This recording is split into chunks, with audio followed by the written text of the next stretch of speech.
Now let's go to developing news from within this past hour from police in Ferguson, Missouri, following the deadly shooting of a teenager by police. 18-year-old Michael Brown was shot dead by police Saturday afternoon, 2 days before he was reportedly set to begin his first day of college.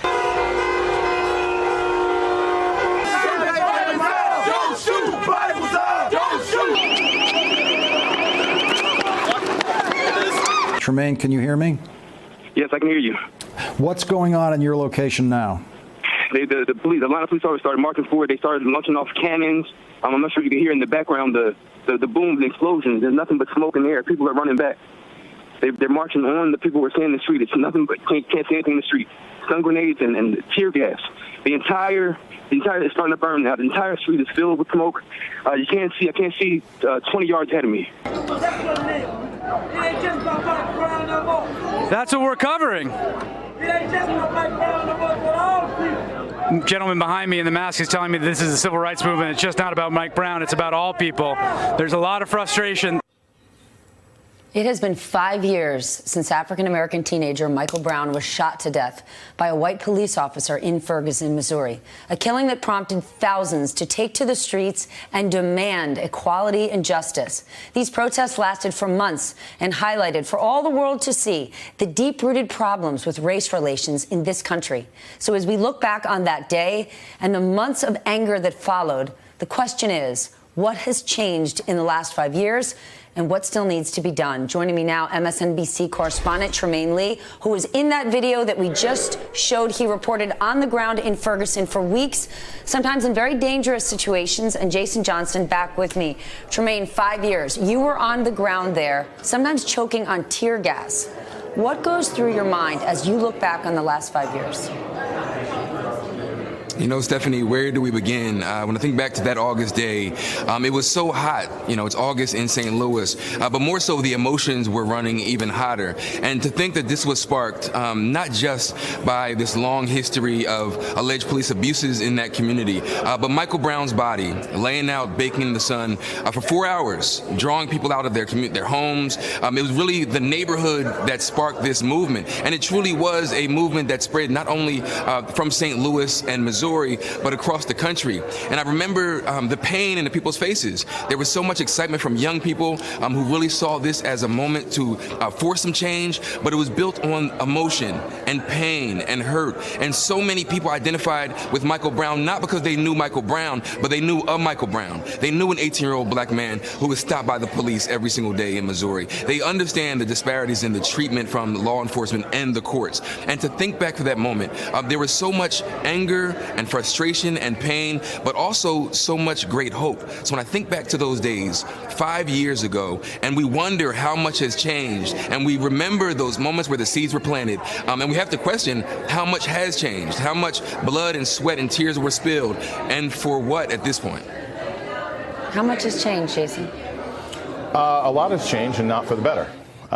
When I think of that, and I was there for two riots. I was tear gas. I saw the police basically do the most abusive Simon Says game possible of telling activists go here, then go there, and then use that as an excuse to beat people down and shoot them and embrace a kind of violence that most of us didn't believe was possible in this country or to live with it on a regular basis. And I think to myself, imagine if this had happened under President Donald Trump. Imagine what would have happened to that town. He would have sent tanks. People would have died. There would have been massive arrests. So have we changed as a country? Yes. People are aware that these things happen now. But have we changed for the better? I wouldn't say yes. Not when you have a white nationalist in the White House. Not when you have a Justice Department that is snatching back consent decrees from the very communities that were engaging this kind of behavior. Not when Ferguson still has the same mayor. So, I'm trying to sort of hold control of myself because it was a pretty disturbing experience. And Tremaine and I have actually had this kind of conversation before. It also marked a change in the responsibility and behavior of black journalists in this country, because these are some of the places that we would go that I think some of our white colleagues wouldn't at the time. And so we have been dealing with not just the trauma of what has happened to this country, but having to go into these places and directly live with this kind of violence on a regular basis and explain it to our colleagues. That's what I've experienced in the last 5 years. Tremaine, are we moving backwards, as Jason says? I mean, this week alone, we saw another minority community targeted. In the wake of the shooting in El Paso, Latinos across this country are saying they're living in fear. And I'm not just talking about undocumented immigrants, I'm talking about citizens.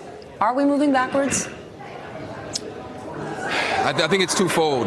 Just to keep it kind of hyper-local in Ferguson, one of the big issues was with Bob McCullough, the St. Louis County prosecutor, declining to really lead the grand jury to an indictment of Darren Wilson, the police officer. Wesley Bell, an African-American, has been elected to replace him. That is change. But when you think about what Ferguson actually represents, the same way Obama's presidency ushered in this new era of hate, and people couldn't imagine that this brown-skinned man with the name Barack Obama was in the White House, that was a pivot point, because then you saw Blue Lives Matter emerge next to Black Lives Matter, a retort that really was baked into that alt-right and the racist, white supremacist right. So what I see from Ferguson 5 years on, it was really a tipping point in many ways. We had to address and confront the long history of abuses from law enforcement, but then there were the seething of resentments from Obama to Trayvon Martin to Michael Brown. And I don't think we get to where we are now without those events in Michael Brown. People will point to Ferguson and say, look at that. They're animals burning in American City, without peeling back the layers to understand the frustration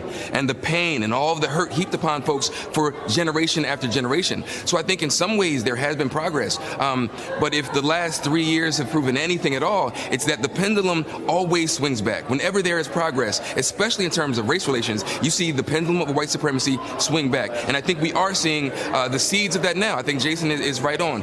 But still, I do believe in talking to activists on the ground and community folks and a group of young voters in particular who are activated, engaged, and energized, and they still believe in change. The sad part is there is so much weight on those folks in Ferguson, where so many activists have lost their lives. There have been a number of suicides. There have been a number of deaths, mysterious deaths in that community of people linked to the Ferguson uprising. And so while so much has changed, so much has most certainly remained the same. Stephanie. Hey there, I'm Chris Hayes from MSNBC. Thanks for watching MSNBC on YouTube. If you want to keep up to date with the videos we're putting out, you can click subscribe just below me or click over on this list to see lots of other great videos.